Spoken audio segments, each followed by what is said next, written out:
What's good, y'all? This is episode 3 of the Good Shit Podcast. I'm Oscar Cifuentes. I'm DJ DSP and Suffolk.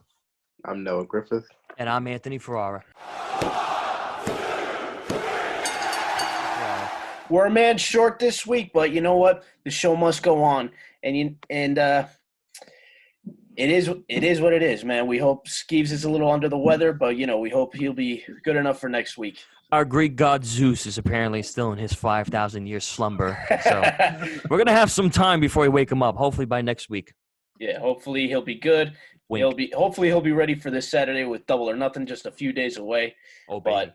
But before we get to that, we want to send our thoughts, prayers, and condolences out to the family and friends of Shad Gaspard. If you haven't heard, earlier this week on around 4 o'clock on Sunday, him and his family, they were swimming in the Marina del Rey area of Venice Beach in Los Angeles, California. And him and his son were about 50 yards away from shore, and they got caught in a riptide.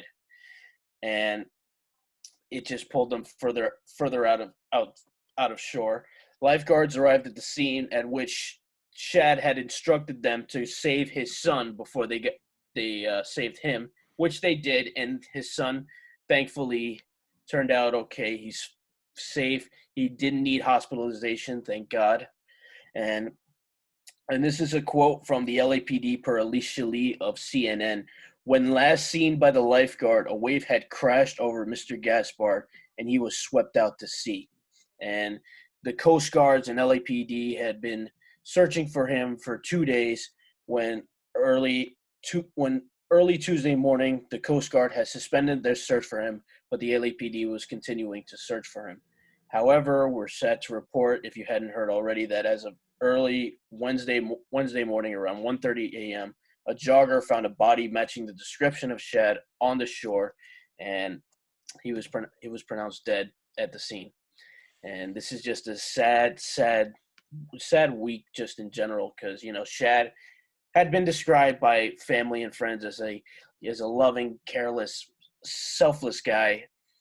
And it's just sad because, his last act was such a heroic act, just the most noble thing a father can do for his own son, just to say, save my son, like not even saying leave me, but just save his son, putting his son as a priority before his own life. And that's just as so Shad Gaspard is forever engraved as a saint, not only just by Absolutely. the accomplishments that he's had in the ring. He's had a great career. Yeah. Some can argue about how his career went because obviously when you're in WWE, you're either destined for greatness or you fall off. But any of that goes out the window just because of the fact that he put his life on the line just to save his own offspring. He gave up his life so his own son can have his. And I think that's something that you can never, ever, look back on and say, man, you can't get it. You can't go out a better way than that. So, if you're going to go out, God bless, go out that way. He's a saint for what he did. I cannot stress that enough. And besides how he was in WWE, his accomplishments, actually, he was a pretty fathomable, pretty interesting tag team champion numerous times, of course, with his boy, his crime time partner, JTG. And it was sad to see because I was, seeing their posts on Instagram, and they looked like they were making a comeback on the indies. And, I know Shad's family is probably, feeling the worst of the pain, but I'm thinking about JTG at the moment and what he must be feeling right now. And the fact that he posted a text on his Instagram back from, I think it was January of this year, from Shad saying, if I were to die tomorrow, just know that I love you as a brother, even after this life. Just the fact that, him and Shad had you can say unbreakable bond between the two. It's just sad when you lose, not even when you're part of a tag team, you form a brotherhood and such a strong bond with that person. It's definitely something sad. He will be missed. But Absolutely. You know what's funny? That's not funny. You know what's interesting? The funny thing is that there is something special about Kofi Kingston's championship win. Yeah. Because out of everything that you've seen come out of that, the best thing that I've seen has been the tears and the joy that has come from Shad, JTG, MVP, Mark Henry, all together. Those 5 guys Those are your core 5 black men in the past 15 years in the WWE.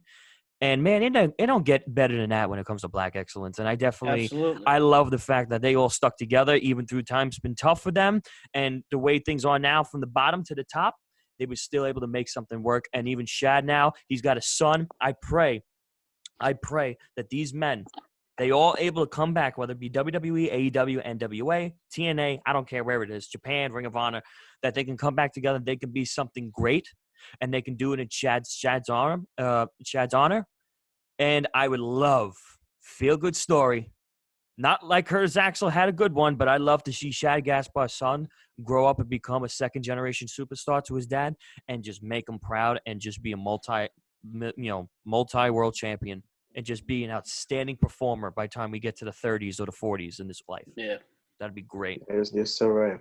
You're so right. I feel like for me, this one hit a little home harder than normal because like we kind of grew up on Crime Time, so it's just kind of like this one is like wow, like he was wrestling when we were in our teens, like we remember him vividly. It's not like the 90s, the early 2000s where like we don't remember much, but like this is different. So like this whole his death is impactful not only just in the African American community but in every community. Like you should just seeing the outpour of love from Beth Phoenix, from The Rock, from MVP, from everybody. It shows the impact that he had not just as a wrestler but as a person. And the fact that he did it to save his son, that's heroic in itself. And it's funny that you mentioned how we kind of grew up on Shed. I remember one of my earliest memories of pro wrestling before I was like even as into it as I am right now, because my cousins back in the day, they were big fans of it. But my earliest memory of professional wrestling, I was probably maybe about 9 or 10, and they're watching, I don't know if it was a pay-per-view or Monday Night Raw or just something. The only thing I remember from that show is Crime Time's entrance. And I don't know if it was a family reunion or something, but I just remember seeing their intro, but oddly, not their theme song, but it synced up perfectly with On Fire by Lloyd Banks. So that's just a memory that, although it's not the right song, that's something I'm always gonna keep up here when it comes to Shad and JTG. Yeah, you have no idea how much it means when you text somebody that you're friends with and you didn't even know she was a wrestling fan, and she puts up a story saying, "Man, I'm gonna miss him," and I'm like, "You watched him?" She goes, "Yeah, I loved all of them. Me and my brother used to watch all the time. My favorite." And it's like wrestling comes together. And then I'm getting a text from my dad the other day. My dad took me to a lot of shows when I was younger, maybe about 4 or 5, and it was always me, him, and my other cousin Vinny. And it's interesting just to know that, like, out of all the characters that all the wrestlers that my dad remembered, Shad was the one, because my dad liked them. You're like, oh, they're cool, whatever, and then send it to me. It's like what you said before, The Rock, Beth Phoenix.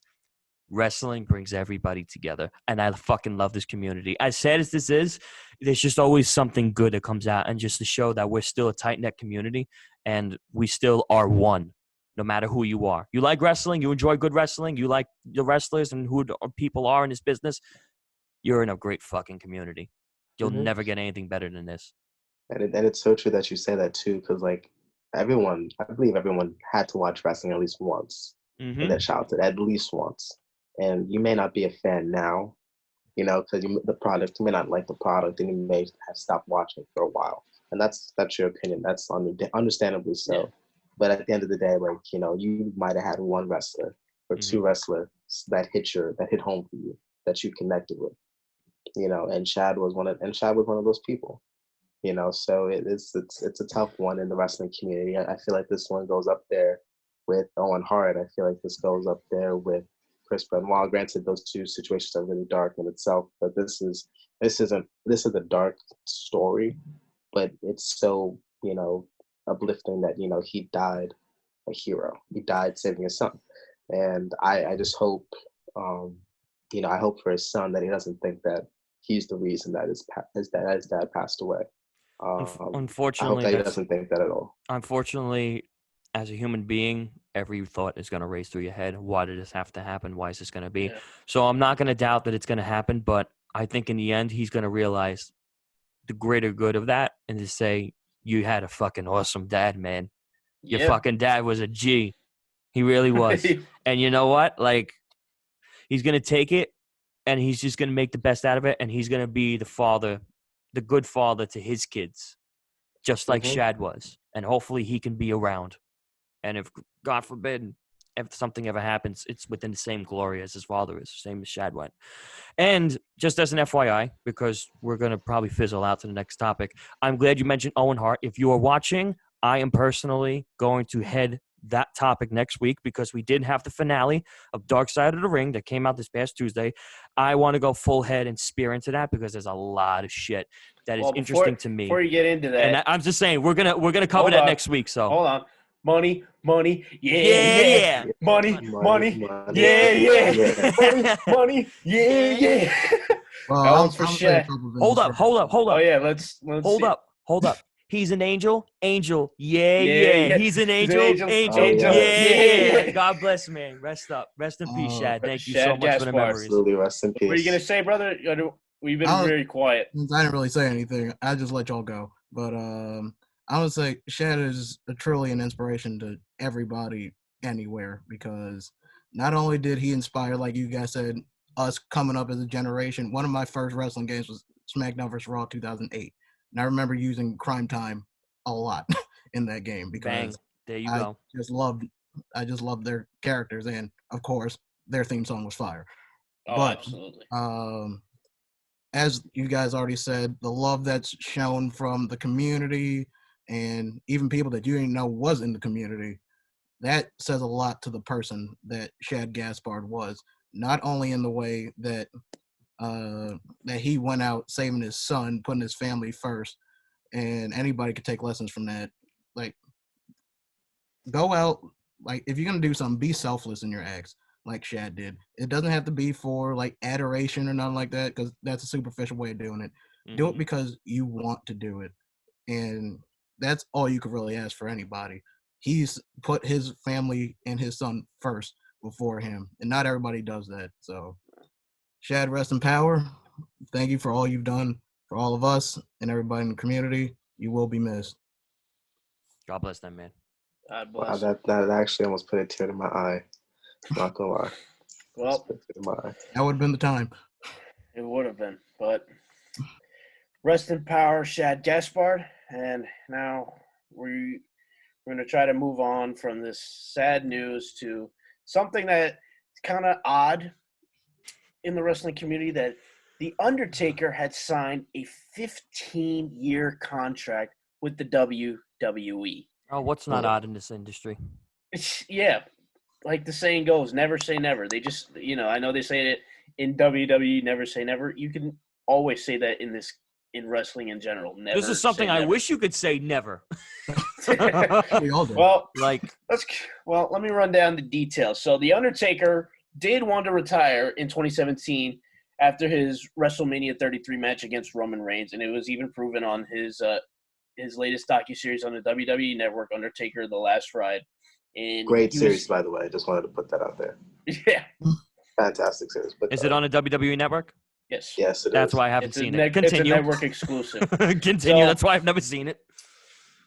So there was reports saying that after laying down his gear, and there was a quote saying, that was 100% real, and me saying goodbye.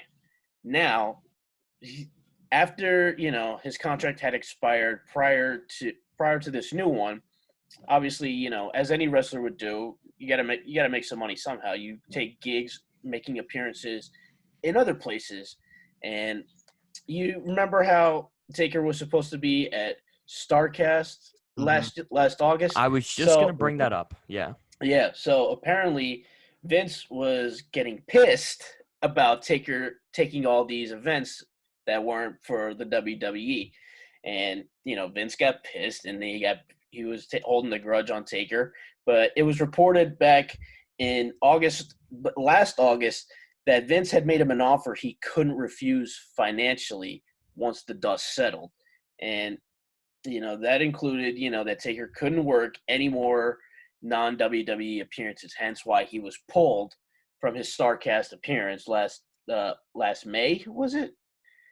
Yes, Yeah, because I it was believe it around was the last time May. that Double or Nothing was coming around. Yeah, it was for Double or Nothing. Mm-hmm. And according to Meltzer and so many others, they were saying that this could be one of the biggest deals, if not the biggest, in WWE history, and that Taker will be 70 by the time his contract expires. Yeah. Can I hold on? Can I just go on this one because I've been feeling some Have type at of it. way. I was about to say, I was going to ask you, what do you know about it from watching that documentary? Please, you have to enlighten us. So for me, watching that documentary, Undertaker, he literally said he'll take a bullet for Vince, right? I understand that. I have much respect to that. Your relationship, I don't know what happened in the Probably a relationship. better I don't know relationship than most people would have with Vince McMahon. Mm-hmm. I think he's most got a better important. relationship than some of his family members. No, exactly. Most importantly, that's why I'm kind of like I can't really judge it. But this man, Undertaker, when you watch this, his body is breaking down. I love the man to death. We all do. But his body's breaking down.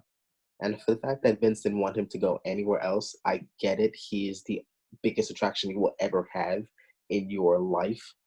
But you have to understand, he is bigger than the WWE. He's a worldwide icon. He's like The Rock. He's like Stone Cold. You say Stone Cold, everybody knows the middle fingers and the beers. When you say The Rock, when people say Dwayne Johnson, they're like, oh, the most electrifying man in sports entertainment. Like, it's synonymous. When you think of Undertaker, you think of the eye roll back, you think of Hell's Gate, you think of just the fire, you think of everything. Even the Druids from his old entrances. Exactly. You think Paul of Bearer. You think of rest in peace, Paul. You think of everything. Yeah. So it's just the mere fact, like, you can't let him live. You have to sign up to a 15-year contract. I hope to God that he does not plan to wrestle until he's 70, because nobody can watch that. I just hope that majority of this contract. I mean, I don't think they're gonna put him back in the ring. You know, that old, but you know, Thing's 55, still going. Yeah, Ric how old Flair's, is Rick? yeah. Rick is like what, 70 something, and he retired like what, 5 years ago. Rick retired like 3 different instances: WWE, TNA, and then he did it again somewhere else. Yeah, exactly. But I know, as far as WWE goes, Rick has been retired 12 years already? 2008. 2008. Retired him. Yes. Sean retired him. But like after that, went straight to TNA to be a part of Fortune with AJ and Robert Roode and all those guys. And then like he stayed there for a couple of years. And like I don't know what he did after that. But it's just the mere fact, like, this man is sacrificing his body. The amount of surgeries the Undertaker has had. He's had surgeries on all parts of his body. There's one joke in the video. They were like, I can't move my fingers. The reason why his fingers are like this because he's had surgery in all of his hands. I'm sorry, I've noticed that because I know when he holds it, for some reason we're not sponsored, but 4C breadcrumbs. Okay, I've noticed when he holds a microphone, he don't hold it like this. He's got a good grip on it like this, like he's holding it from the bottom of his finger knuckles, which has always been interesting to me. And good thing he wears the gloves too, because that does provide a good grip for him to do that. Exactly. True. And then like just watching the surgery that he had on his hips, because it does get a little graphic. Like it's crazy. And then when the producer asked Vince, what has Undertaker meant to you and the WWE and your family, he was like, cut, started to cry. He's like, we're not going to get into that. But the Undertaker would get into how much he's meant to him, how much Vince has meant to him, now the WWE has meant to him and his family, and how when Vince calls, I'm here. And I love the Undertaker for that. That's loyalty. I mean, you got to respect that loyalty, but at the same time, it's just like if you're holding this man to a contract, and hopefully not, but putting him in the ring until he's 70, that's a dangerous move right there. He's looked bad since he's 52. Well, he hasn't been the same since his match with Brock. No, he hasn't. No, and like you just want like when you watch it, Michelle is literally like she doesn't say it, but you could just tell from her emotion. She wants her husband. Literally, she wants Mark Calloway to take off the boots and retire. She was like, oh my God, he kissed me at WrestleMania 33. He broke kayfabe. She's like, I knew that was it. I knew that was it. Yeah. And when Undertaker watched that match again with Roman, and he started to cry, and he was like, I got to do something about that. I got to redeem myself.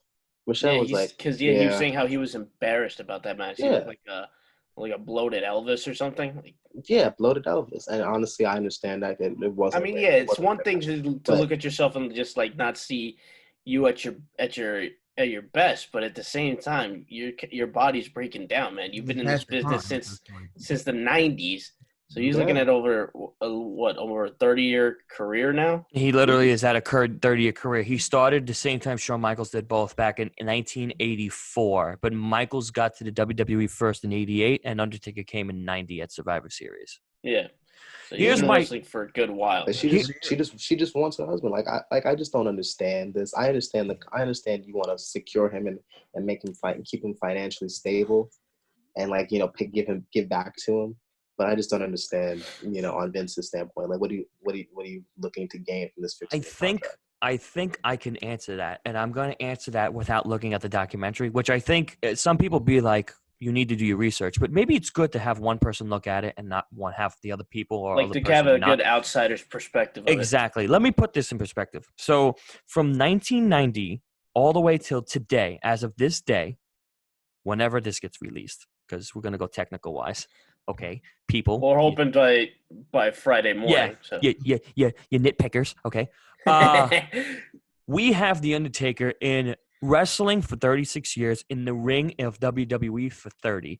This is somebody, even unlike Michaels, who has never stepped back and say, I want out. It's unsafe here. I'm not saying whatever. When shit got rough, he was still there. Okay. Now you got a man who has been there through everything. The battles with the steroid case between WCW and WWE, when you've had wrestlers dying left and right, all the bad publicity and everything that could have went wrong, that did go wrong. You sit here and you say, you know what? John Cena was always here when things were bad and when it wasn't cool, but so is The Undertaker, because The Undertaker has had more right to say he's a loyal one, because he was there when it was good, and then he was there when it was terrible. And then when it got better and now it got even worse, Undertaker's always been here. So there's been accounts that I can recall, and I can't go off of the source right off the top of my head, but there's been accounts where The Undertaker has been deemed to be Vince McMahon's greatest creation in the ring. Not Hulk Hogan, not Austin, not Rock, not John Cena, The Undertaker, just because of what Noah said before, that he is the most worldwide phenomenon, widely known wrestler besides The Rock, Austin, John Cena, and Batista. Batista, especially now that he's part of Marvel Comics. So you got The Undertaker, who is trying to retire. He doesn't want the streak anymore. He had a good run with HBK and Michaels when it was all said and done, and that was it. But other than that, I mean, he wants to retire. So Vince, like he did with CM Punk, I'll owe you one. But Vince didn't have the falling out with Undertaker like he did with Punk. So Undertaker, now here's where it comes into mind what Noah's seen. The Undertaker has been doing all these favors. His body's breaking down. He can't even move his fingers to even grip a microphone the right way, even with gloves or even without gloves. Who knows? Now you're going to have this man try to hold on to you because you can't go anywhere else. Does he want to wrestle? I don't think so. I think he's done, and I think he should be done. Not because it ruins the legacy, or I don't want to see him broken and see it, pathetic. I don't want something bad happen to him where he can't recover. How many matches in the last 6, 7 years, 10 years? Because I can even count Shawn Michaels and him, WrestleMania 26. How many times is he going to be in a ring and he's going to be knocked out? He can't even walk on his own. We don't need that anymore. I was going to say, there have been many matches where he couldn't believe on his own power. I mean, he barely walked out at 30. He got carted out at 27 against Triple H. He couldn't stand at 26 because he put Michaels down in the grave. And it looks like Michaels needed to help him up. Yeah. You watch the other match, Undertaker's trying to grip himself on the ring and get Michaels up, and Michaels looked like he needed to get up and hold him up. It was like terrible. It was sad. And I'm like, yo, this is bad. So the man doesn't want to wrestle anymore. So what does he do? Vince owes him, right? And Vince will never get rid of him, not only just because of loyalty, because he knows he goes somewhere else, he's fucked. So what does he do? What does Mark Calloway do?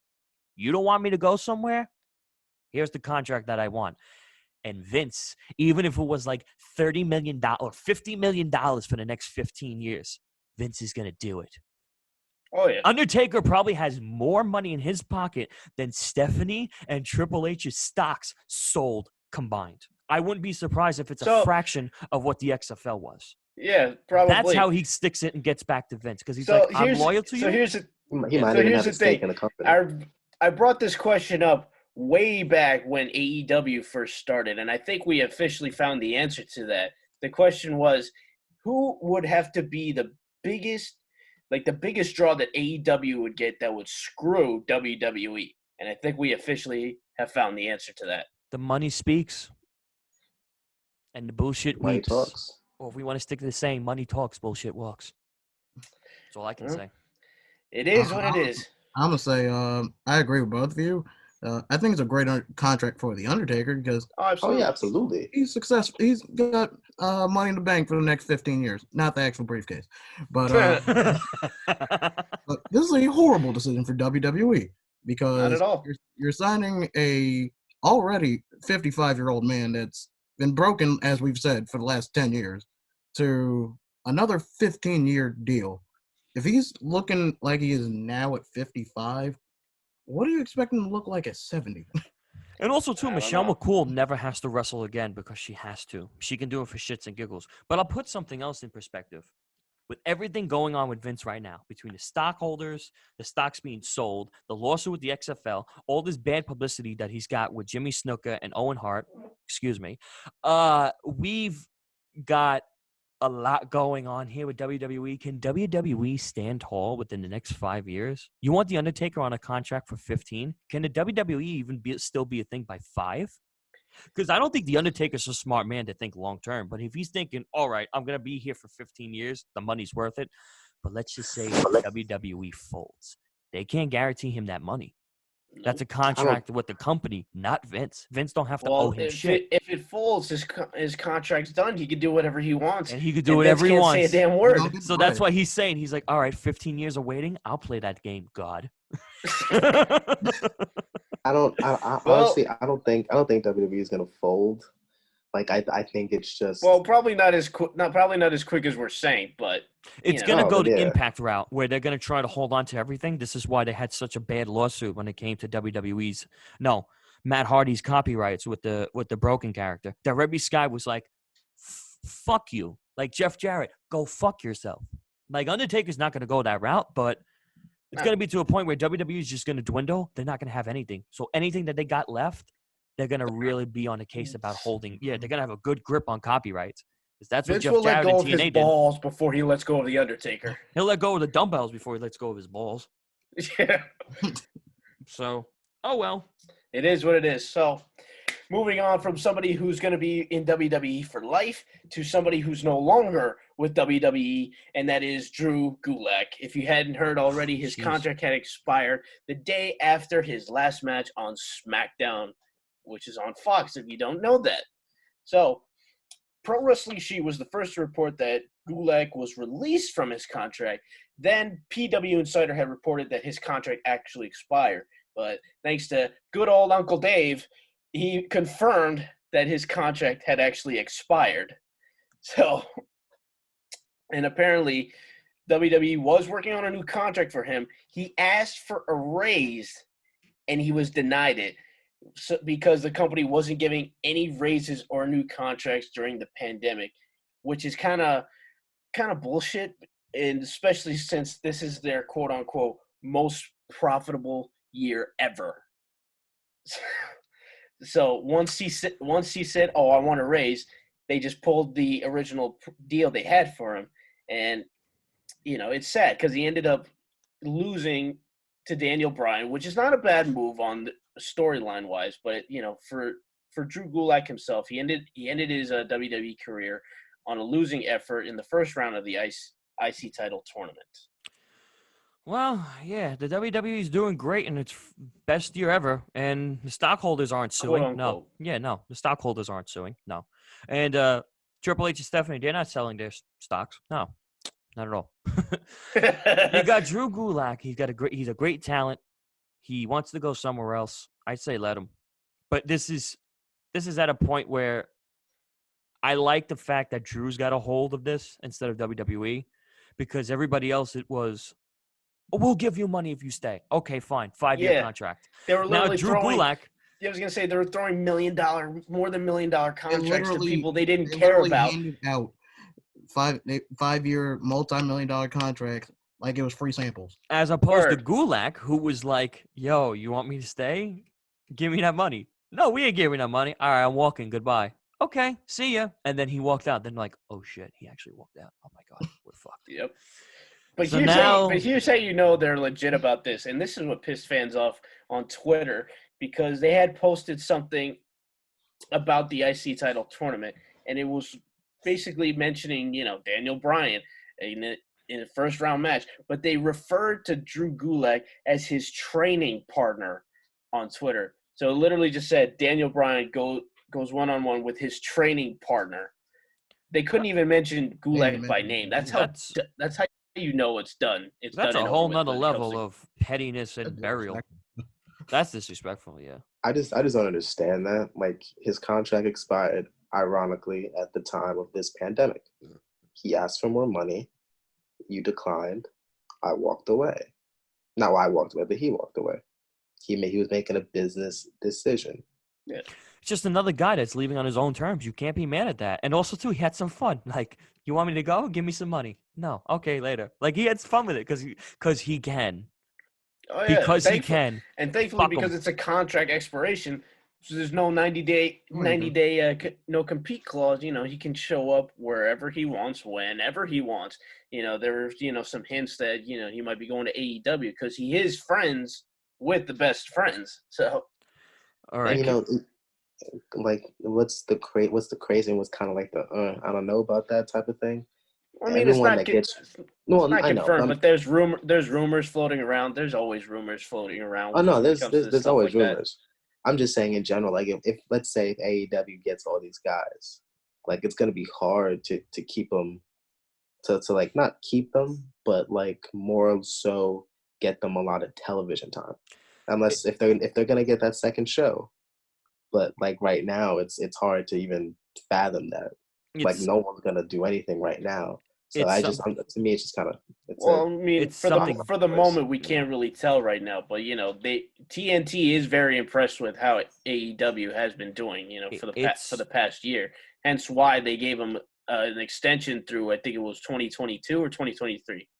2022, I think. 2024. Oh, 2024. 24 was it? 2024, yes, because it was 19. They said 5 years. We can fact check it. Well, we'll fact check it. And we're gonna see really quick. As I fact check it, I want to let you know really quick that I'm starting to realize this. No matter where you go, no matter what company you're gonna have, it is 2023. You were right. No matter where you go, you are always going to have an over exaggerated amount of people on your roster, and you can't get everybody. That's just with everybody. WWE, AEW, Ring of Honor, TNA, Power, NXT. Japan, NXT. So like I wouldn't want everybody to go to AEW. I would want somebody spread out. AEW, my top guys that I want going there, I definitely want to see the Revival, or however absolutely. they're called of now. Sarah Logan, I want to see in NWA. Drew Gulak, I want to see in NWA. Heath Slater, I don't know where he can go. He can go Ring of Honor. Because Cody never offered him a contract, which is kind of sad. But I see him going to Impact. I do too. Like, that's probably his best fit there. Because I mean, can he really? Well, I'm not gonna say Heath Slater's not talented, but do you think he can fix himself over in Japan? Maybe, maybe not. I just don't see that as the best fit for him, though. He could go there. He can go in Mexico, because either where you go, the two of them, you always come out stronger. You always come out much better, more athletic, more fit, more polished. Everything. Japan and Mexico don't fuck around. No, they don't. Those are good two. Those are two good places. Yeah. I think he needs to revitalize his career, because I can't off the top of my head think of one fantastic match Heath Slater has had. And also, we can't run with the "I got kids" moniker because He needs to repackage himself. that's Yeah. what did Jericho call that? It was a stupid idea from bad creative. It's Yep. good while it was in there because it was the best that we got, but now that it's Yep. so much better, it's stupid. It's fucking dumb. But it is what it is. But It is what it is. Drew Gulak's no longer with the company. Where do you guys see him going? Honestly, if not AEW, Power. where else can you actually see him? NWA Power. Yep. Old Ring of school. He's Honor. an old school type of guy. I was gonna say maybe Ring of Honor. Ring You of say no? Honor. Ring I of say Honor. Ring of Honor. Ring of Honor needs some. They need some star power and they need some technical wrestlers. And I think Drew Gulak fits that. Well, I was gonna say to- Ring of Honor is very well known for their technical wrestlers. A lot of good careers have come out of Ring of Honor. There's so many other people. I want to look and see who was a part of the list of Black Wednesday, because I could say right now, Drake Maverick can go to TNA, go back to TNA. Carl, If he wants, yeah. Anderson and Gallows can definitely go back to Japan. Oh, they're going back to Japan. Leo Rush can either go to AEW or can go to TNA. EC3 is definitely AEW. Kurt Hawkins and Zack Ryder, they could be Ring of Honor. Eric Young will go back to TNA. Heath Slater, wherever. Kurt Angle, he's going wherever. Aiden English, TNA. Sarah Logan, TNA. They can go anywhere, really. Well, I was gonna say Kurt Angle, but Kurt Angle could make a pop back in TNA because he was there for a good while. You know who Ring of Honor could really use as the top guy? Rusev. Ring of Honor, interesting. Ring of Honor can use Rusev 100%. I've never even really seen Ring of Honor, but I'm just knowing how like their management is and how they go, I can definitely see like especially where under going, with Marty Scurll being one in charge of creative right now. Mm-hmm. So they could be on a good roll right now, especially if they pick up some fresh talent. Mm-hmm. I think Sarah Logan can either go back to Ring of Honor, or I guess it would be Woman of Honor, or who else needs some women's services? AEW. Yeah, they really need some help with that. You can't really have a division with 4 people. But well, as long as we're talking about stars on from Black Wednesday, one name that you brought up is Leo Rush, correct? Mm-hmm. So he's been having a little small issue with Mark Henry. If you guys haven't been reading along, if there was ever to be a debate, I think me and Noah might debate because we had similar yet conflicting opinions of this. I was gonna say I've been doing my research on this. So apparently Mark Henry was on Busted Open Radio on Sirius XM, which is a good listen, by the way. If you guys have the time, go check it out. Mm-hmm. Bully Ray, Mark Henry, they're very good at what they do. So Mark Henry was maybe about a year ago or so talking about Leo Rush's heat. You guys remember all that? Yep. All that situation that went down. Mm-hmm. So, apparently Henry had pulled him aside, tried to offer him some advice and ask him, "Yo, what's going on I heard some stuff backstage and what's going on?" And Leo's just like, "No, nothing." And I guess Henry took that as lying to his face about it, and because he was saying there was no issue about it, and Mark was also saying how that Leo needs to change his spending habits if he can't afford a rental car to go take you to the next town or a hotel room or whatever the case may be. Like, you got to change the way you spend your money. Mm-hmm. And he was saying that Leo Rush was getting away easy with his attitude and whatever was going on with his heat backstage, because he was comparing newcomers of this generation to how Henry and The Rock and Stone Cold were all treated back in the day, saying that they had to kind of cater to older talents, telling him stories about how he would have to get bottles of water and take care of Yokozuna for after his matches, and that Stone Cold and The Rock, they would all get help each other out with between even selling stories that Rock and Austin, they all got water bottles for themselves, the guy they just wrestled, and the refs, and basically just catering to them, and basically saying that if you can't even do that for your fellow wrestlers and everybody who's looking out for you, you think you're better than them, and that's kind of messed up. And then Leo just went off on Twitter, and the tipping point for that, I actually took pictures of it because I didn't feel like copying it down. So these are legit quotes from Lio Rush's Twitter. So it says, and I quote, "Don't even know why I'm entertaining this. Keep my name in your mouth if you please. You literally have nothing better to do than to continue to talk shit on a situation that happened over a year ago about a 25-year-old who just lost his damn job." And the next one after that says, "And this is why African American talent on the biggest platform will continue to not have equal opportunity because people like you constantly tear your own people down. A damn shame, honestly." That kind of struck a nerve with Henry because he did an interview, like a phone interview with TMZ Sports, saying that Leo was just using all this to promote his new album, which I've actually listened to a couple songs. It's not that bad, honestly, and saying that he's responsible for most of the careers of most of the people of color that are down at the Performance Center, saying that of the 25 or so people of color that are down there, he's responsible for 80% of them getting to that point in their careers. And saying he doesn't want to sue Lio Rush, but all he has to do is just apologize to him, and then Leo again firing back on Twitter. So this is kind of an insane thing over a small spat that happened over a year ago. But I don't know. What do you guys think? Before you two get in the ring, because you guys probably going to talk a lot longer than I am, I would say I think they're both in the wrong, because to me, Henry in that situation kind of sounds like the old man, like the back in my day type stuff. Like, times have changed. Like, it happens everywhere. It's a culture change, and maybe you don't agree with the culture change, but it is what it is. You're not held to the same standard that you were back when you were coming up.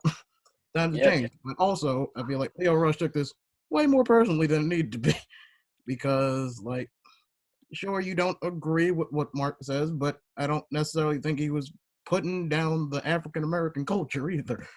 So I don't know. I think they're both in the wrong. I don't agree with anybody. I look at Mark, and I look at Mark being a type. Yeah, definitely. Well, back in my day, well, this ain't your fucking day anymore because things were different. What it sounded like at first when what you said, getting water bottles, I was like immediately, oh shit, hazing, JBL, everything in between, and I'm like, okay, No. But you're getting water bottles. Says, hey man, can you get me a water bottle? Yeah, sure. You're gonna do it as a sign of respect. That's nothing,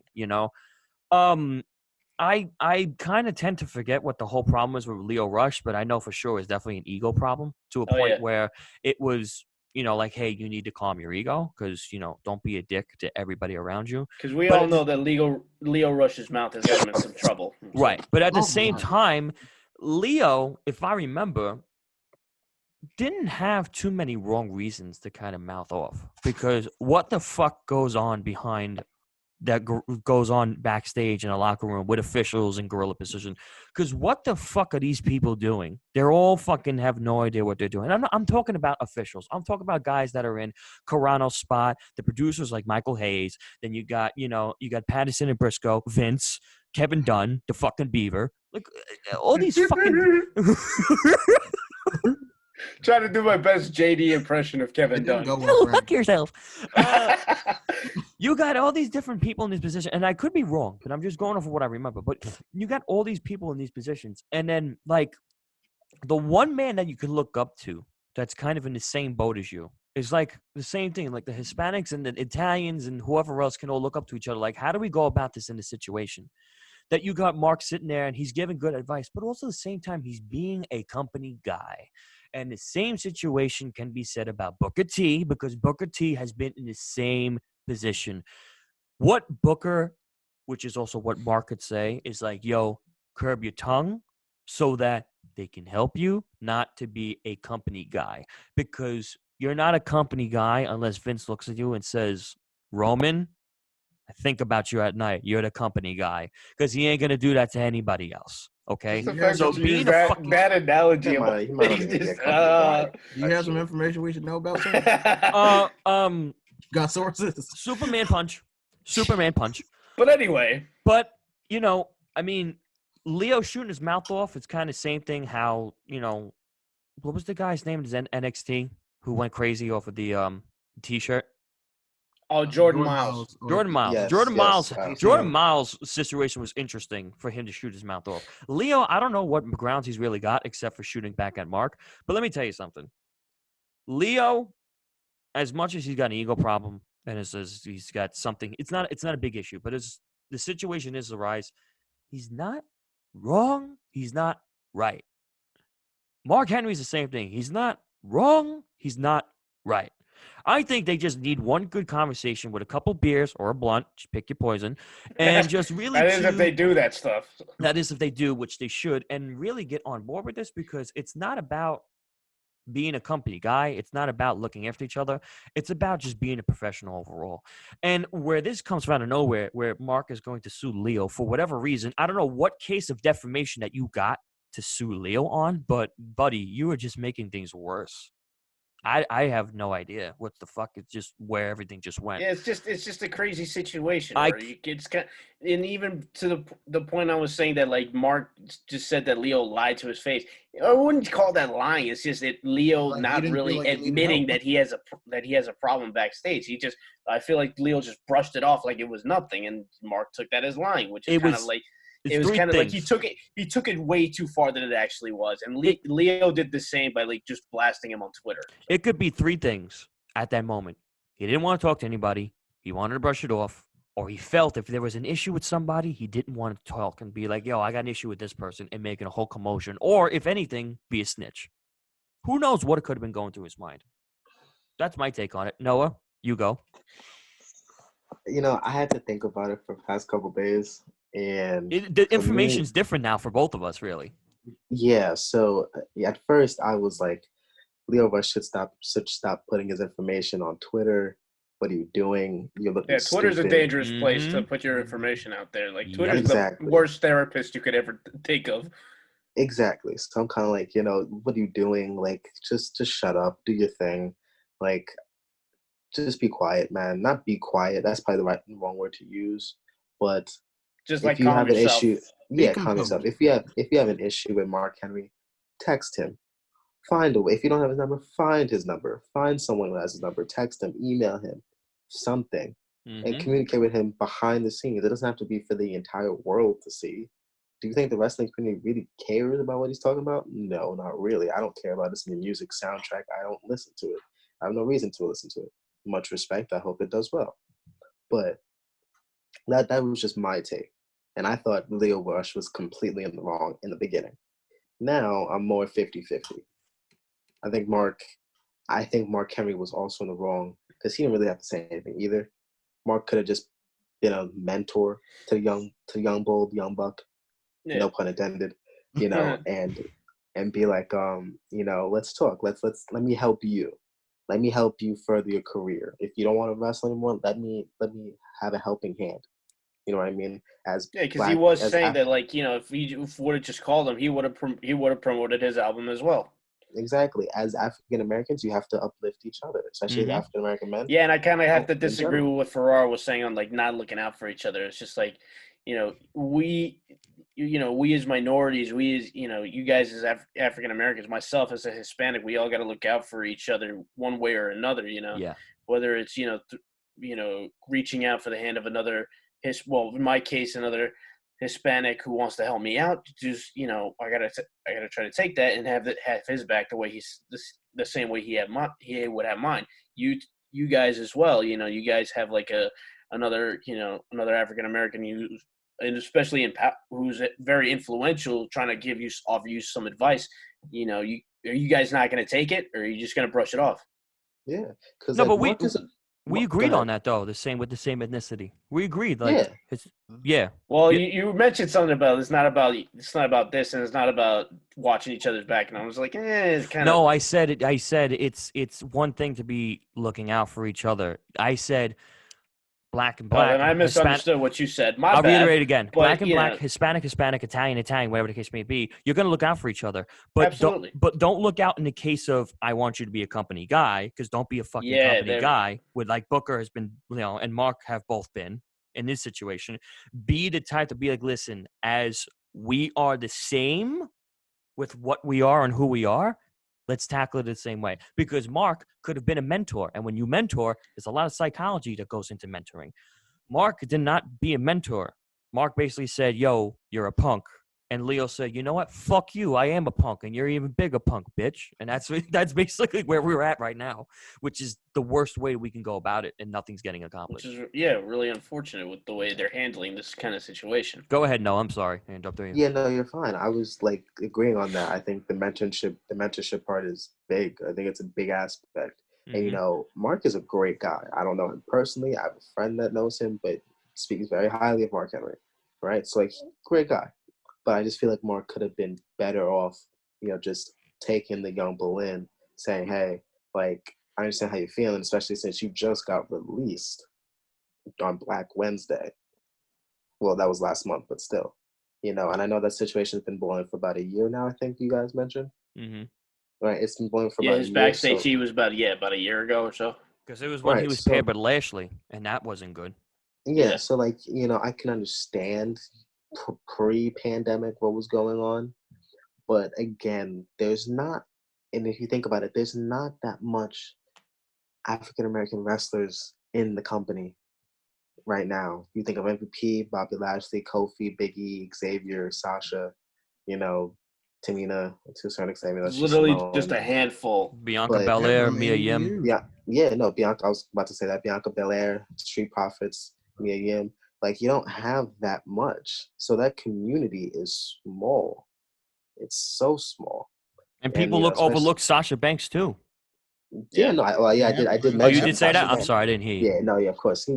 I got love for Sasha. I think we all do. But, it's a hand, as Oscar said, it's a handful. It's not that much, So you have to. Everyone has to support each other at the end of the day, and as Mark, I know you're a company man. Booker, I know is a company man too. I get it, but you also got to realize this is a new generation at the end of the day. Yeah. This new generation is not going to be like, okay, I'm going to follow the company guidelines, the company rules, and we're going to stick to it, and we're going to defeat the system from within their own system. No, this is a new generation. Our generation is more of, we're going to speak about it. We're going to be heard. We're going to have our voices heard. So times are changing. They have to understand that, and I believe they do. But I know that there's still some instances where follow the company guidelines, we will defeat the company system by doing whatever the company says. I get it. Same thing going back to the Undertaker. I know Undertaker's a company guy too. No disrespect to that. That's the way they grew up.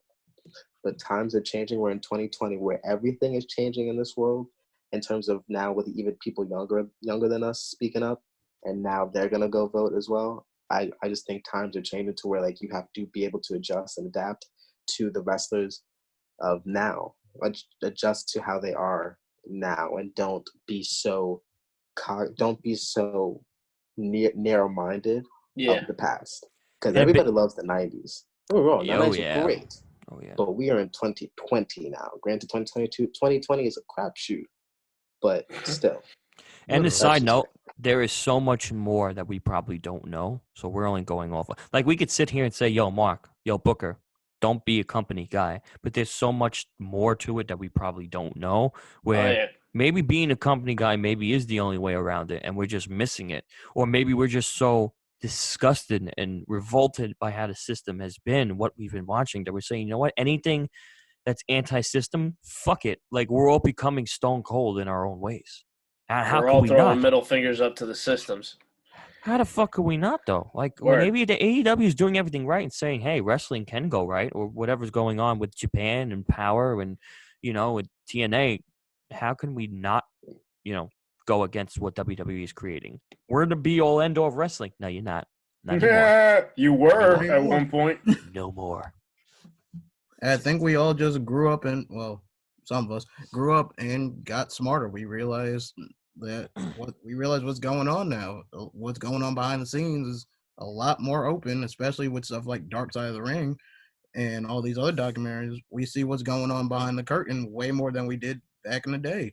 Yeah. Now people are starting to develop their own opinions of what everybody thought to be was the greatest position ever. To quote Brian Alvarez, I hate Dark Side of the Ring. Not because it's a bad show, but because of all the bad shit it's unveiling about our business. A truer statement was never spoken before until that.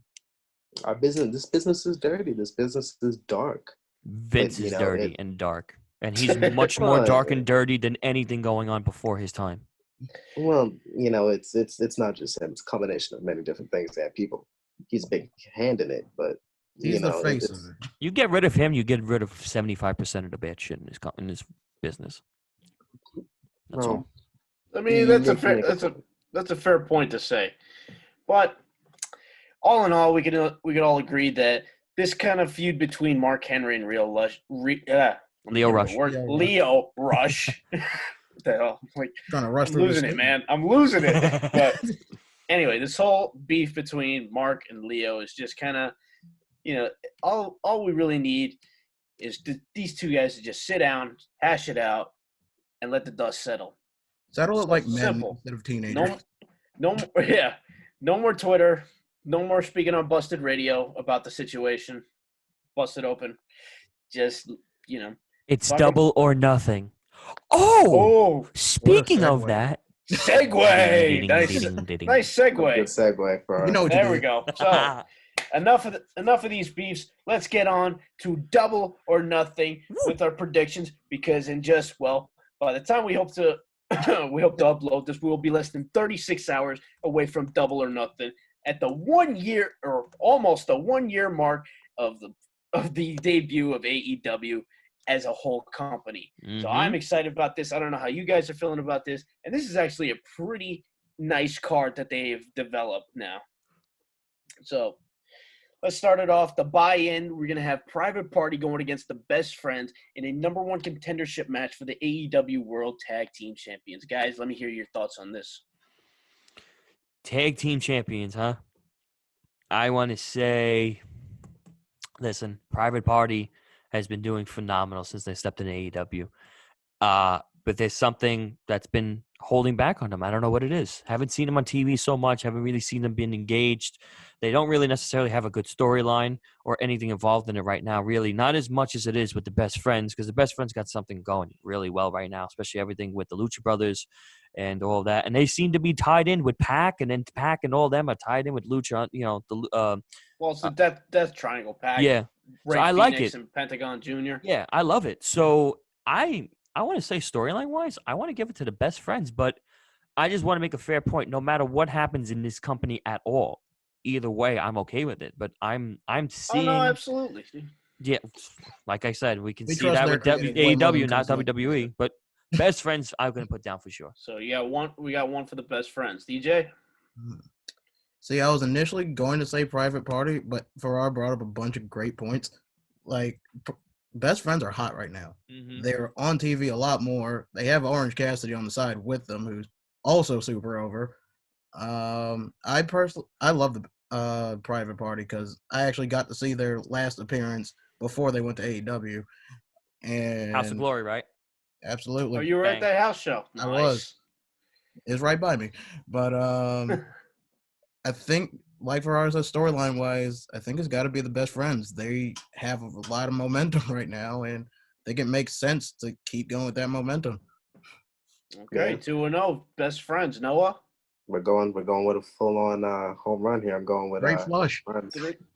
Flush, okay, so yeah. Well, this is going to be four for the Best Friends, and I'm going to give you my reason. Yes, these guys, Best Friends. Not even saying storyline wise, that Best Friends are just Let me get my words together, because storyline wise, yeah, it would make sense to go to the Best Friends. Private Party, they haven't been on TV much because of everything that's going on. But as much as I love and I miss Private Party, like I miss having them on TV. Every time they step in the ring, it's exhilarating, it's exciting, it's just nonstop fun. Everybody when it comes to Private Party. Yo, it's magic. It really is. It actually is, and they are such a great tag team.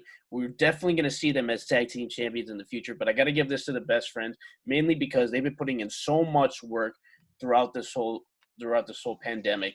They were probably the only tag team that has been on TV for the past 8 weeks now. Like Mhm. literally every week, as repetitive as it is, Best Friends has had a match where it was singles between, Chuck and Kenny, Trent and Kenny, Orange against Jimmy Havoc. Just getting the amount of TV time they had, it would make no sense at all not to give this win to the Best Friends. So we're all in agreement. Best Friends for the win. Best Yeah, friends for the Best win. Friends And for the also, win. too, I'm bopping my head because I got their theme song stuck in my head. Bam, bam, bam, bam. It's nice. Could you not be But- tag team champions with a theme like that? Come on. Absolutely. I do want to Well, see Private also, Party in the Private Party future. should not be for tag team champions with Oh, their yeah. theme song. Either way this goes, this is going to be a great match because Private Party and the Best Friends are two incredible tag teams, and Mhm. both we're going to see as tag champions in the near future. No doubt about that. So Mhm. next up, we have a match that was pretty much made on the spot on Dynamite last night. We have Dustin Rhodes going against Shawn Spears because, Shawn was just taunting on how Dustin was retired and blaming Cody for his retirement on his new segment. I don't know if you guys caught that, which was kind of funny to me. That's right. And Dustin being retired, Sean made a good burn on this one, whereas like Dustin retiring is a hard pill to swallow. But I bet I heard 12 years ago that swallowing pills wasn't that big of an issue for you. Yeah. Oh, boy. Yeah.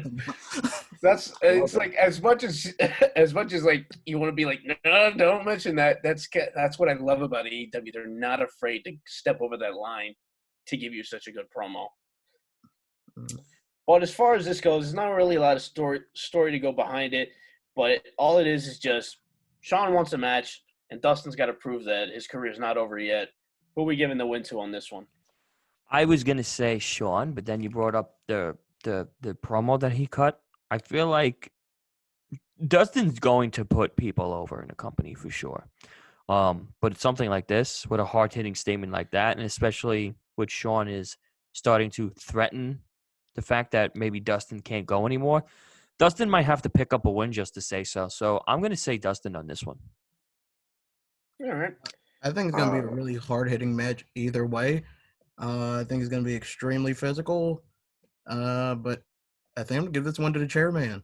I'm going to give it to Shawn chairman. Spears. So we I got want to 1-1. be wrong on this one too. I do. 1-1. 1-1. So Noah? I think personally, both have been on a good run as of late, but I'm thinking more of who needs to win more, and that is Shawn Spears. Shawn Spears. Chairman needs to win. Dustin can rebound after a loss, but Shawn needs to win. Shawn needs to win big time because he should have advanced in the TNT tournament, in my opinion. But that's just absolutely. me. Mm-hmm. But he needs to win. I don't remember the last time Shawn Spears got a good win in AEW. So he might have had, but it's slipping my memory. So no, I understand that completely. So this is kind of a tough call for me because on the one hand, you guys were making good points. Shawn definitely needs a win. He cut such a great promo that how can you not give this guy some? I'd be able to back up a promo like that. Yeah, I was gonna say it would back up the promo. It would put him over, which he kind of desperately needs at this point, or not desperately needs, but he could use it. Him making deals with MJF isn't really what he needs right now. Yeah, he needs something physical. He needs to be on the same level as MJF and just not by his side. Okay, no, nobody's gonna be on the level as MJF now. Let's not get twisted. Well, let's not get ahead of ourselves here, gents. But at the same time, Dustin's got to also prove that his career's not over. But I feel like either way, the way this match is going to go, it's going to prove that Dustin has still got some gas in the tank. He can still go. So even if he wins, he would put Shawn over. But even if he loses, it doesn't hurt his career either. So this is a tough one. But you know what? I'm gonna go with the chairman on this one, Shawn Spears. By myself on this one, unless Pat Stevens is with me. Oh boy. Well, we'll see what his predictions are, but okay. What's funny? Hold on before you go, Oscar. I think with Shawn Spears winning, I think it helps out both. I think it creates a fantastic storyline with Dustin needing to get his mental psyche. He's like, okay, I need to prove that I still got it. Granted, he's racking up a couple of losses, but he's like, okay, I really need to show that I still got it. And I think it'd be great storyline wise. I feel like if they were to give them a good of a match as Darby and Sammy had back at Revolution, it helps either guy out. So it doesn't. It's It gonna be a wouldn't. So brawl. it wouldn't even matter who wins at that point. I think it's gonna be just a straight up physical brawl where they're just gonna beat the hell out of each other for like 15 minutes. Yeah. But we'll see how it goes. Hopefully it's a good match. I hope it is. So next up on the card is Britt Baker against Chris Statlander in a singles match. Britt Baker's been proved so much, but I love Chris Statlander, man. Yeah, I mean, you Britt's having her moments. She's been improving. I got an out of this world crush on the alien, man. I don't know. Yeah, you established. You're hoping she touches your nose? No, he wants to put more than his nose. Hey, we are uncensored, but we are not disgusting here. What I would say, I'm gonna go against my heart. I want to say Britt Baker. You're saying Britt Baker? I'm saying Britt Baker, yeah. Britt Baker, wow. I'm actually very shocked you said that. I'm also going with Britt Baker. Oh, so we got a twofer for Britt. Okay, Noah. I think Britt. Wow. Okay. Britt's been doing good, man. Her shit with Tony Schiavone's funny. It's good. Well, He's a good heel, man. It's good He's been shit. doing Let's great put it that way. Yes, it's good shit. It's good shit. Well, That was honestly, easy. yeah. Britt's been improving. Chris Statlander, as JD's been describing her, she's still green. She still has some time to get her feet wet. Clean up a little bit in the ring. So, but Britt's also got some cleaning up to do. But let's see how this match goes. We'll give this one another clean sweep. I'm going to say Britt Baker myself. Bang. I think they've just been pushing Britt too much in her heel role to not go Britt Baker. I was going to say this heel role she's been playing has kind of been working for her, though, because she wasn't really getting over as a babyface. So, what's the best way to do that to fix that? And you got another good heel besides Nyla Rose, who's champion right now. Yeah. So and she could find ways to break her teeth and then fix them after the match too. Yeah, exactly. That'd be a good tag team in the future. Well, I'm glad that you mentioned Nyla Ferrar, because next one on my list here is Nyla Rose versus Hikaru Shida for the AEW Women's World Championship. No countouts, no disqualifications. I think Shida's gonna win it. Really? Yeah. Sheena's been very good this past few weeks. Keep in mind, this is Nyla's first. Actually, yeah, this is Nyla's first defense as AEW Women's Champion. So you really think she's gonna lose it that quick? Well, I don't want to compare, but it's pretty much like Asuka versus Nia Jackson NXT. And I kind of want to see the underdog kind of come out in this. And Sheeta's been pretty much really been showing off and putting good effort into it. And Nyla Rose hasn't been around, and I'm not going to fault her for that because this is a pandemic, and we've only seen her a couple of times within the past few weeks. But, I mean, Sheeta's been really showing off. She's been really, not green, but she's been different, right on the money for sure. So. All right, so you're going with Sheeta on this one. Mm-hmm. All right, we got one for Sheeta. DJ? I realize I've basically been picking nothing but heels as of this point, but I'm going to pick another heel. I think it's way too early to take the belt off of Nyla because, like you said, she hasn't had a legitimate title defense. And also, I don't think it's Sheeta's time yet. She's definitely going to get her time. Like, it's going to come sooner rather than later, I think. But I don't think she really needs to win the title right now. I think Nyla needs to keep building her, keeping up a monster run so that when somebody actually beats her, they take down the dominant champion who's actually looked like a dominant champion. Rio just had a long run. Like, Nyla's built like a tank. So when somebody actually takes down that tank, it's going to mean so much more when, I don't know, if it's Sheeta or Baker or Statlander or somebody else finally beats her, it's going to mean that much more. So I'm going to give it to Nyla Rose. All right. Noah? I'm going with Nyla. She needs a legitimate title run. Nyla? Okay. Well, Ferrara, looks like you're the odd man out on this one because I'm going to Always give it to Nyla am. as well. Because, like DJ was saying, she hasn't It's had – the wild card. Don't forget. Nyla hasn't really had, a legitimate title run, which is not really her fault because of everything that's going on. And I also feel like she just won it back at Revolution. It is too quick for her to lose it right at Double or Nothing after 3 months of being just a champion. That's too early. Too early. I think they can still make Sheeta look strong in the match. Oh no, Sheeta's definitely going to match. have her time. She's probably one of the best wrestlers they have on their I think she is the women's best one. roster. Absolutely. I think she is the best one they have. She was the number one ranked woman on the roster for 12 weeks straight. You can't really deny how great she is in the ring. The irresistible force versus the immovable object. Well, this ain't Hogan versus Andre. This is Sheeta versus Nyla. What's that next match we got? Next match. Oh, this is going to be a good one. MJF versus Jungle Boy. I got to run to the bathroom. We're going to keep going, but I'm going to say MJF for sure. Oh, boy. Jeez Christ, boy. Hurry up. Whose man's is this? Oh, my God. All right. Well, while he's doing his thing, I don't know how long he's going to take. Hopefully not too long. We'll just ramble on about this match. I'm going to say this. I'm going to throw my prediction in right now. I'm going to give this to MJF because really they're trying to – I feel like they're going to build him up as the next challenger for Mox's World Championship. And not that it's going to hurt him to lose to Jungle Boy, but at the same time, you want to keep him on this winning streak that he's going on. He's undefeated right now, with the only blemish being from that four-way he had back at Fyter Fest, as they keep mentioning. So he's undefeated in singles match. He's gone on the roll of his life right now. It's at such a young age too. So I'm giving this one to MJF, guys. No, you can go first. You sound like you had something to say. Well, I was actually going to mention Bit Ferrara's mic and the light. It's just shining down on the mic. I just thought that was hilarious. The Thursday Night Messiah. Yes, the Thursday Night Messiah. We had the Thursday Night Messiah. Much more interesting than current Messiah, per Shayna Baszler. Much love, Seth. Much love. If you ever see this, much love, Seth. Right. But I think personally, MJF, I think he is a dastardly heel. I love it.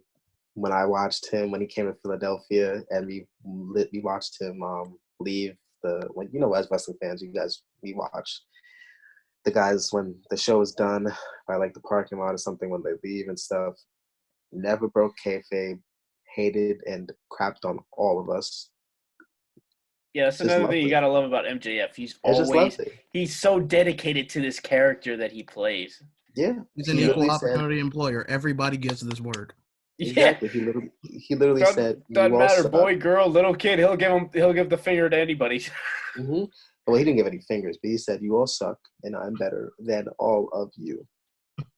With the scarf on and the suit on, and kept. Actually, no, he did give the finger to somebody. I'm sorry, he did. It was some weird guy, but he gave the finger to him and kept on walking. And I was like, "Wow, that is good. He can't break kayfabe. Took no pictures with nobody. Stormed past people, didn't care, gave the finger, said I'm better than you, left." I think he is going to be an amazing, if not already, an amazing heel, and he's so young. The future is so bright for MJF. I think it's MJF this time. EJ? Kind of like you guys said, MJF is white hot as a heel. He is Teflon. Oh. And Jungle Boy. Next to Jericho, MJF is the best heel in professional wrestling. And he might be coming up on Jericho pretty soon. But I don't think he can lose. he can't lose until after he wins a championship. So I think I gotta go MJF.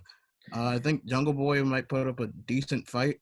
But I think Jungle Boy will put up a hell of a fight. Jungle Boy, as much as we're praising MJF right now, let's call it how it is.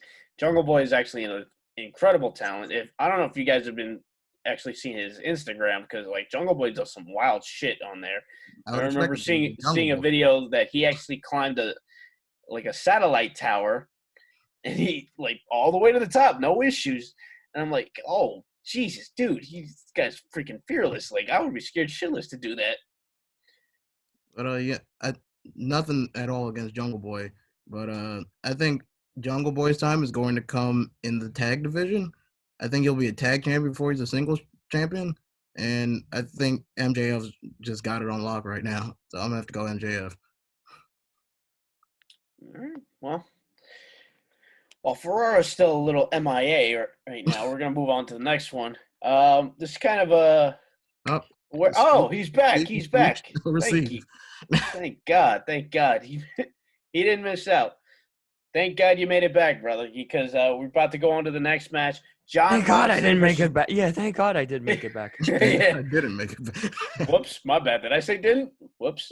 Did. No, I had to go. Like Vince McMahon has to go.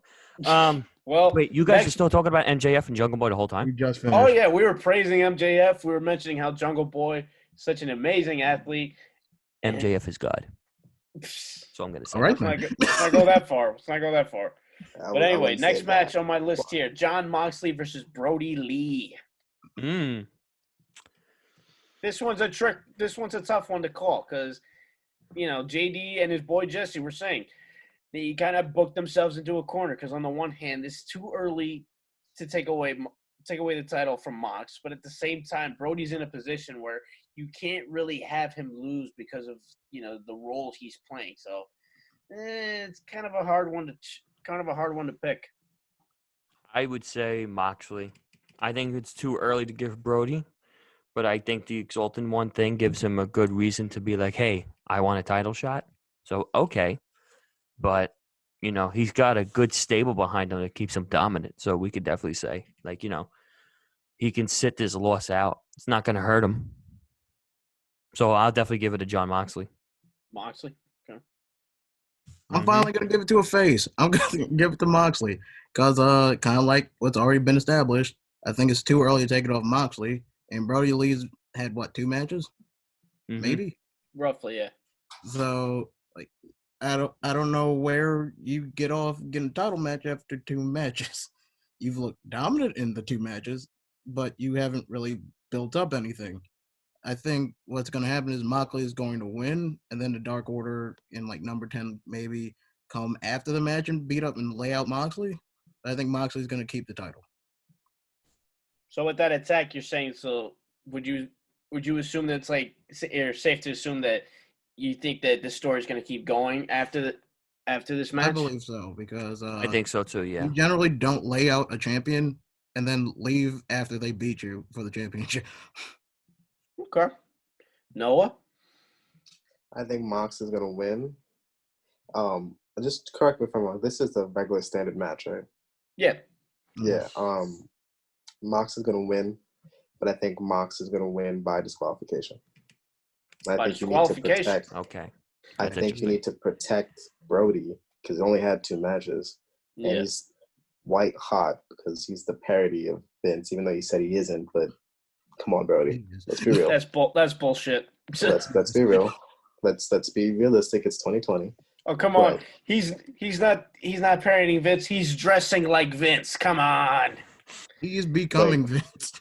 Yeah, if you want to make yourself real Vince, get some more what's what I'm looking for? Take off the facial hair, get some more wrinkles in your face, and look like you have plastic surgery. So just borrow the mask from Bray Wyatt. That too, if you want to. Still love though. Still love to both men. But anyway, as I was saying, I think Mox is gonna win via disqualification. I don't think Brody Lee can lose clean. And he's only been 2 matches in. It doesn't really make sense. You just brought him on, and he's highly touted. Couldn't wait to see what he does in AEW.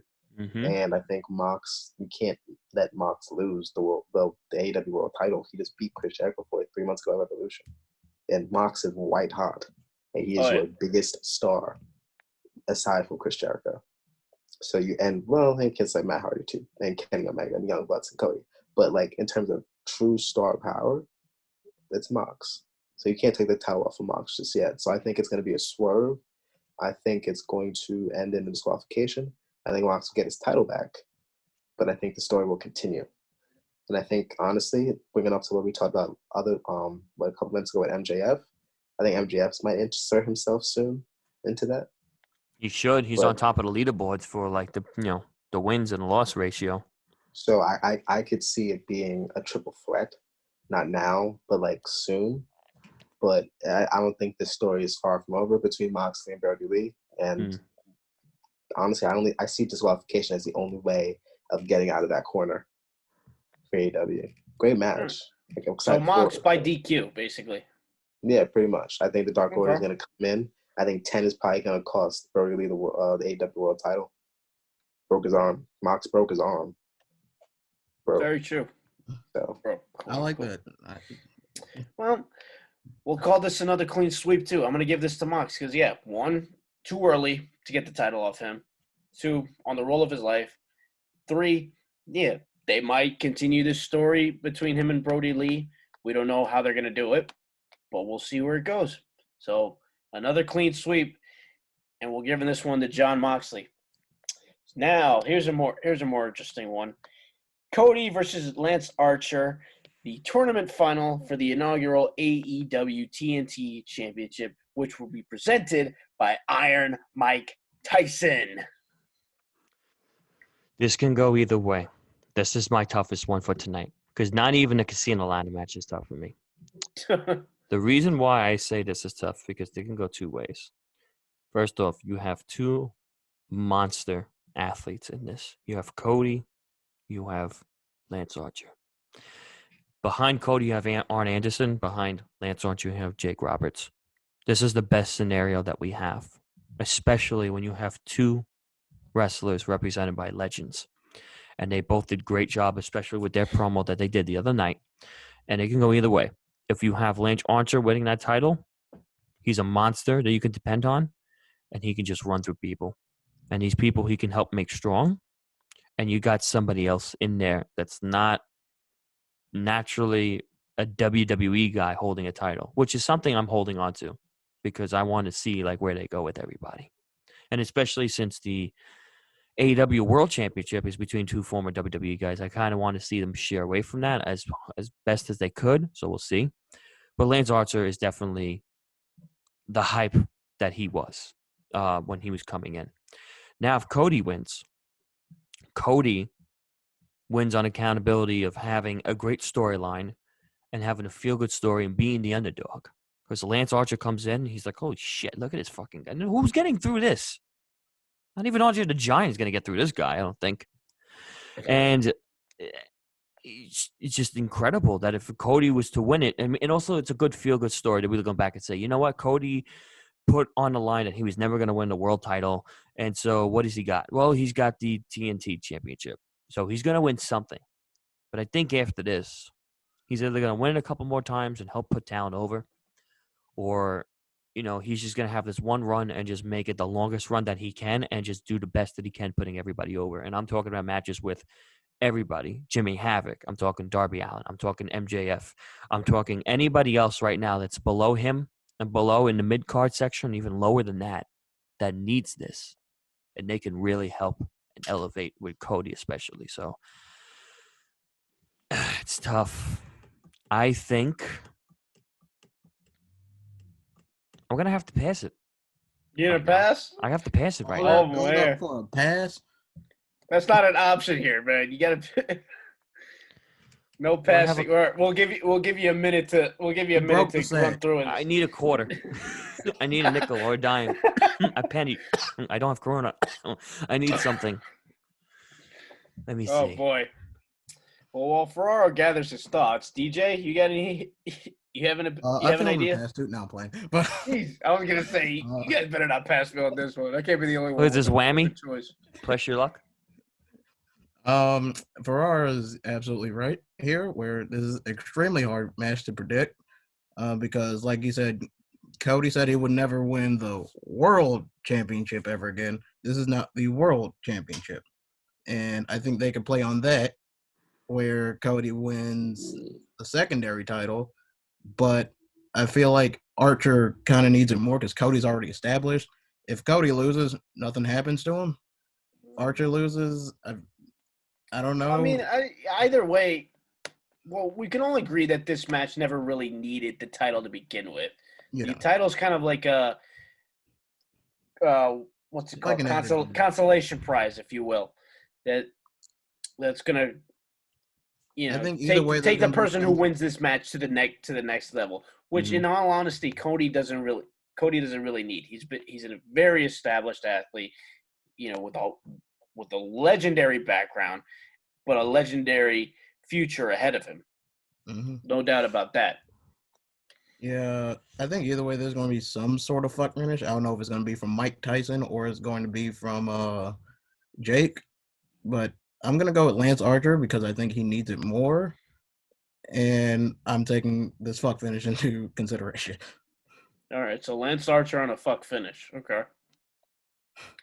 Noah? This is tough, but I'm not gonna pass. Oh, sorry, I'm not gonna pass though.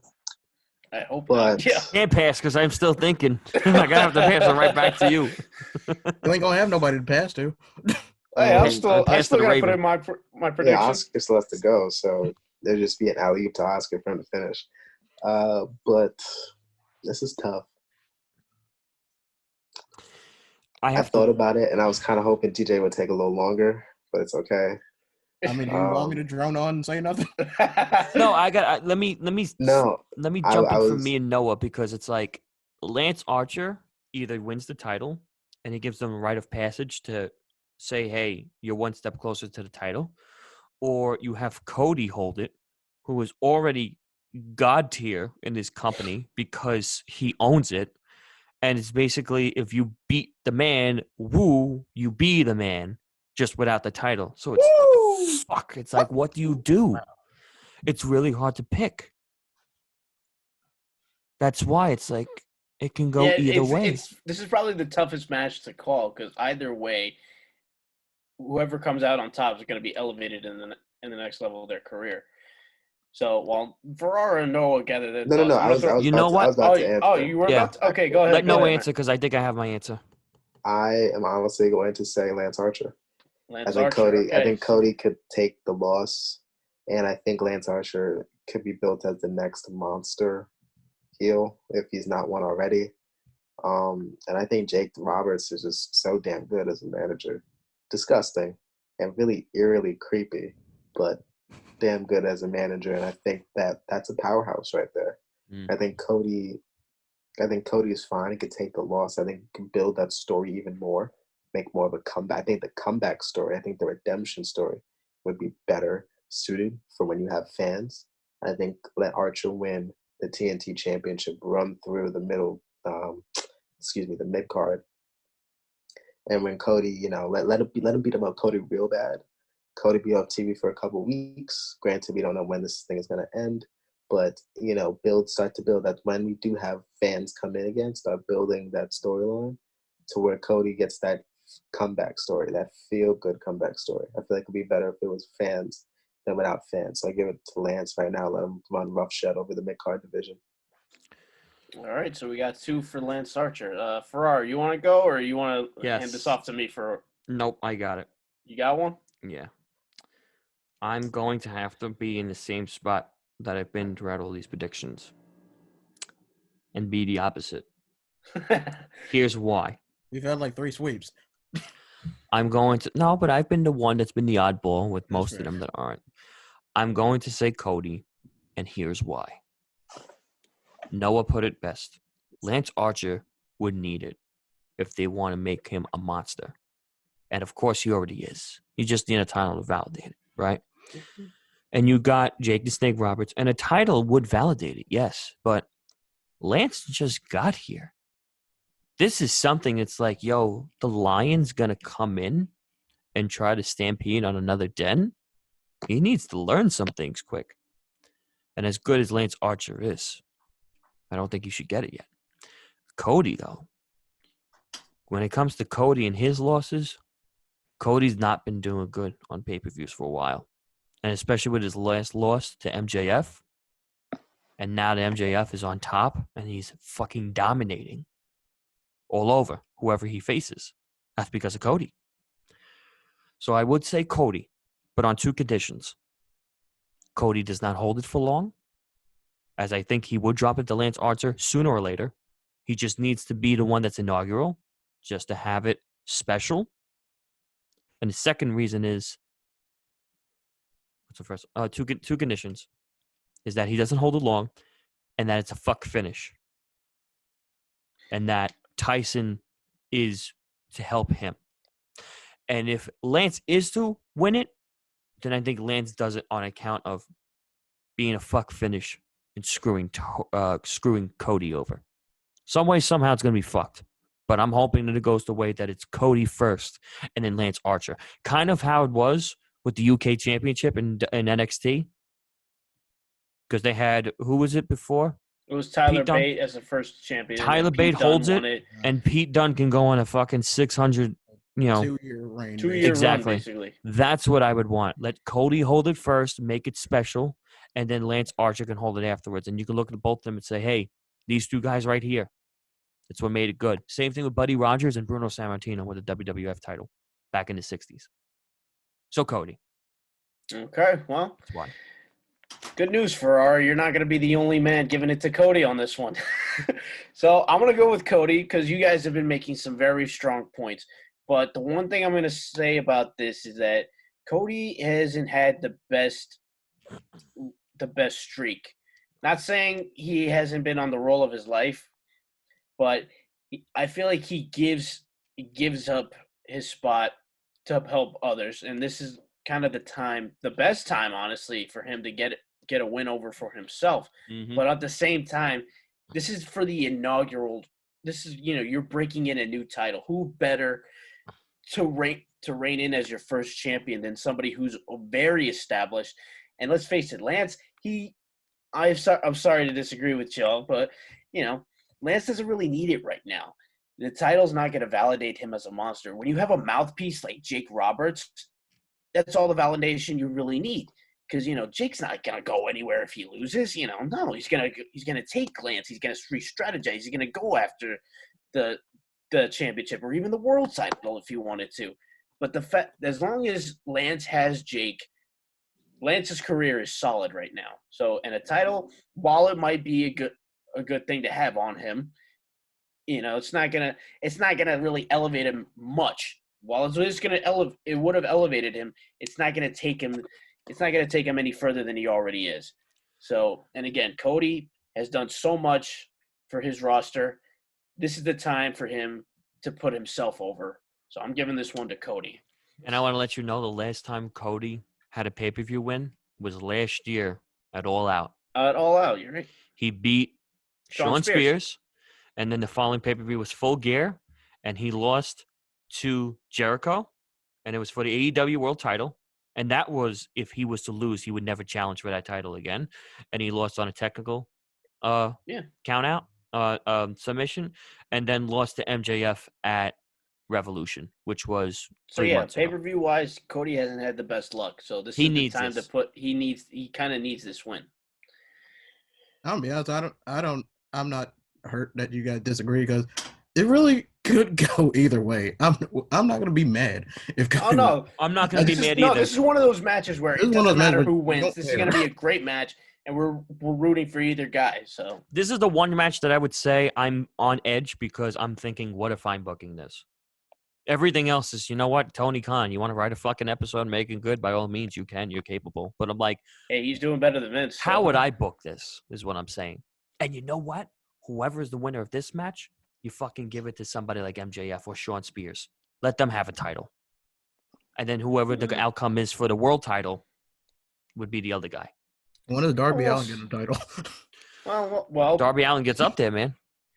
Well, speaking of Darby, he will be one of 9 men in the casino ladder match along with Colt Cabana, Orange Cassidy, Rey Fenix, Scorpio Sky, Kip Sabian, Frankie Kazarian, Luchasaurus, and a mystery participant that has yet to be announced. So, the basis of this ladder match, this is how it goes. Here are the rules. 2 competitors are going to start, and every 90 seconds, someone else is going to join in until everybody's in the ring. And obviously, if you haven't watched the ladder match, come on. Are you really a wrestling fan if you haven't watched the ladder match? The basis of a ladder match, climb the ladder, get I guess it's a chip that they're going to grab, and there's your opportunity at a world championship.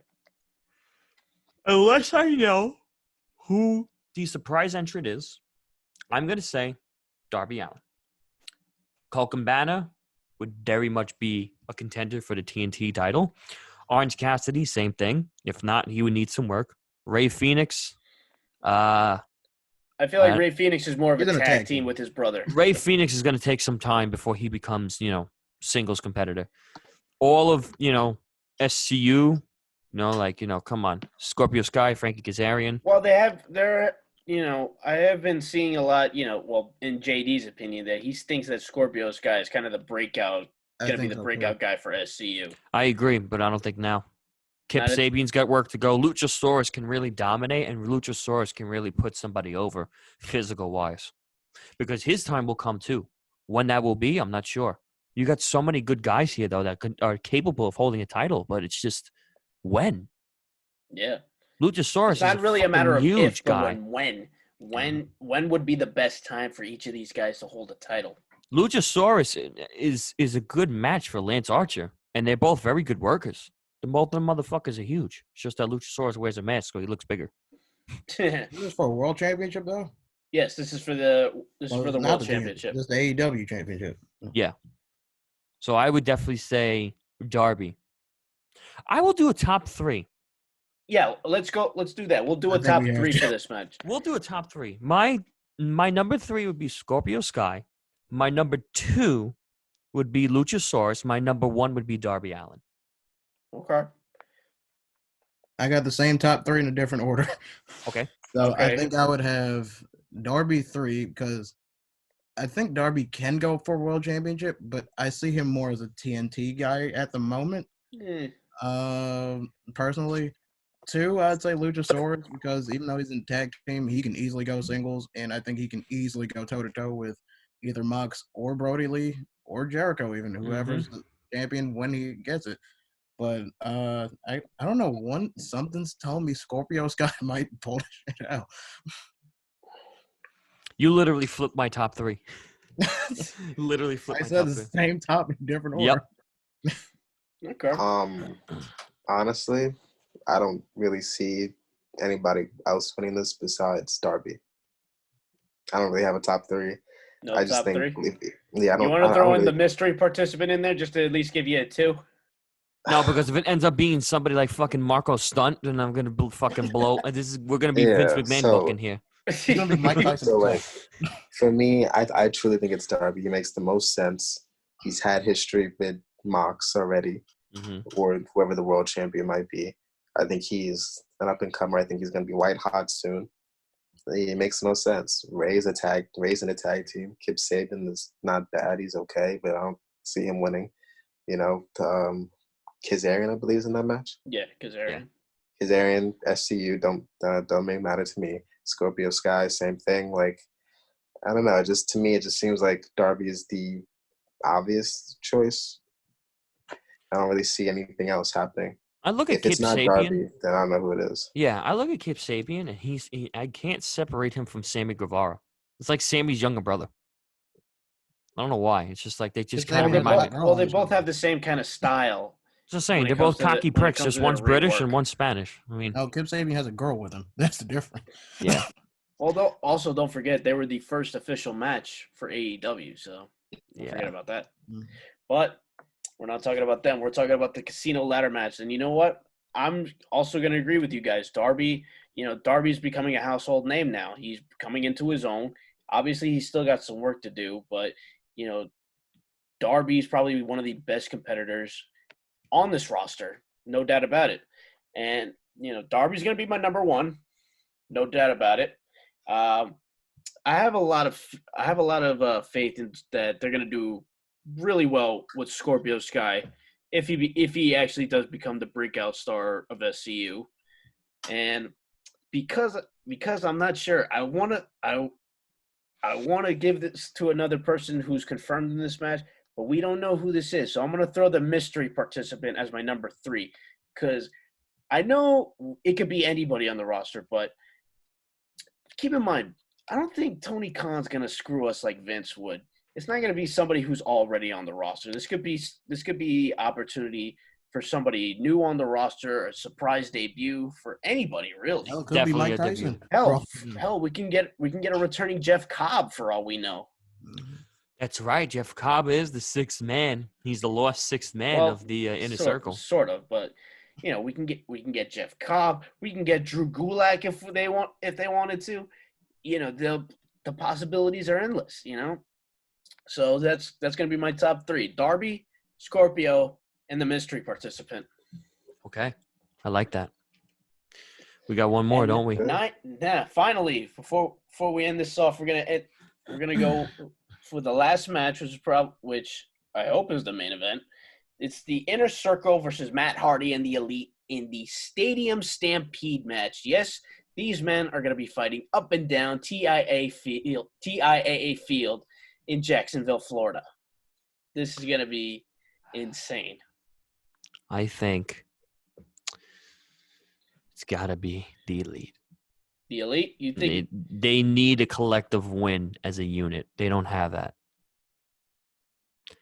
Well, let me also throw this question out to you guys right now. Do you think we're still going to get blood and guts after this whole thing is over? I hope so. I hope so. I really do. I think so.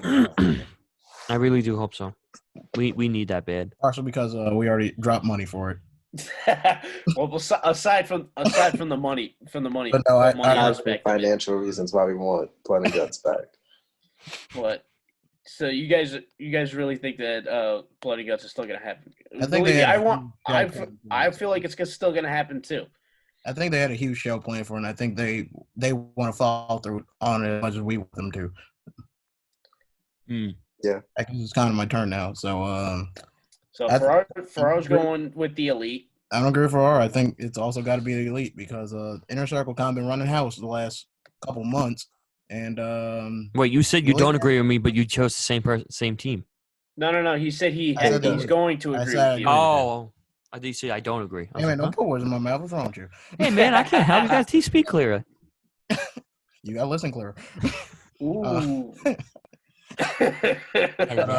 Come on.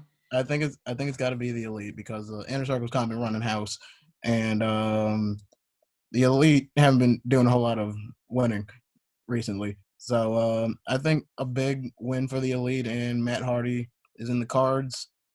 I think it's gonna I don't know. Is this like an elimination match or is it one pin? I think it's one fall.